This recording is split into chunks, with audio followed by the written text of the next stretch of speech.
Hi guys, Brexit Hardman Steve Baker, the one who campaigned for Brexit, denied the realities of being outside the EU and the single market for years.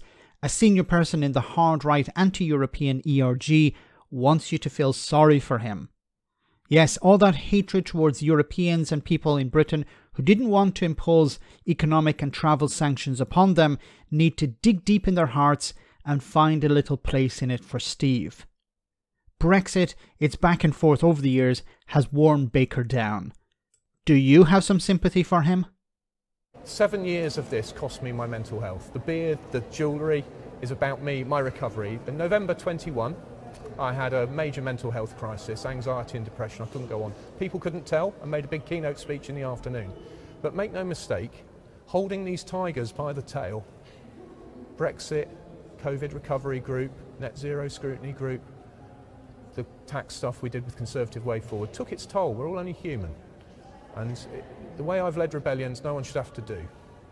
And this is an important moment for me personally, because I can authentically say, he's done it.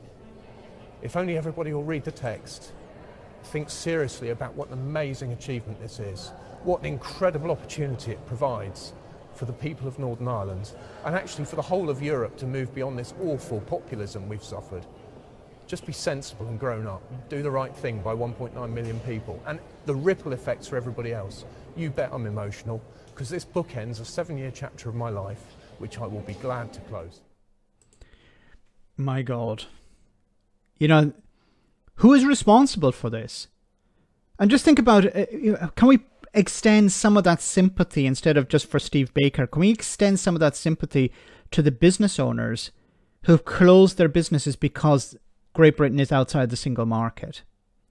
How they've had to go to their employees and say, I'm sorry, we're going to have to let you go. You've worked with us for decades.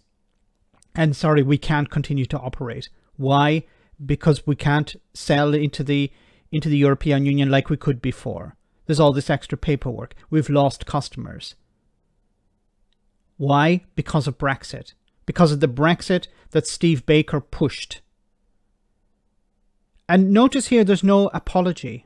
No, I'm sorry for what I've inflicted upon the country. I'm sorry that this Brexit disaster was pushed by people like myself and the ERG.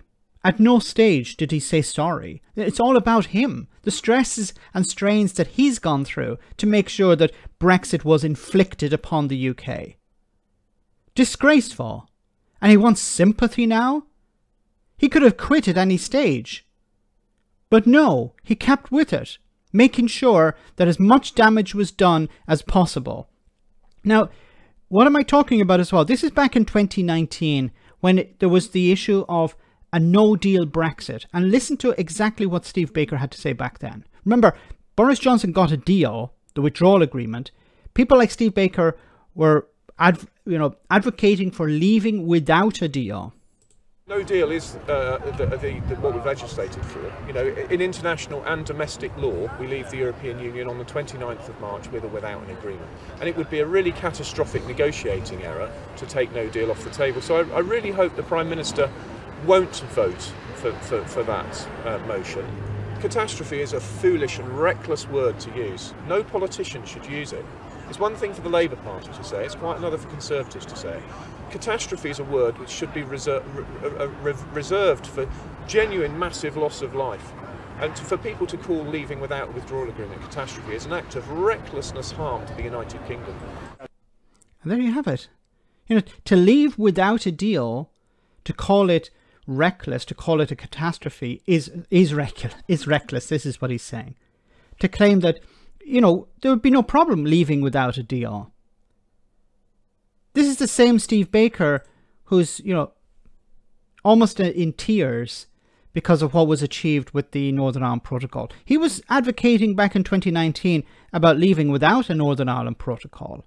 To hell with Northern Ireland. And I've said this before, Brexiteers in England never cared about Northern Ireland. They never cared about the Union. It was all about Brexit. They had to clean up the mess of Brexit later on when it came to Northern Ireland. I don't have any sympathy for him, I'm sorry.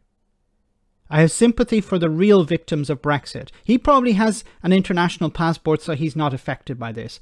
But there are business owners who are struggling. There are workers who are working for companies who are struggling. There are people going to be laid off. There are people who've already been laid off. Freedom of movement has been removed. So for generations. I have no sympathy for Steve Baker, and I hope you have neither. Let me know in the comment section, guys, what you think. As always, your comments are greatly appreciated. Thanks a lot.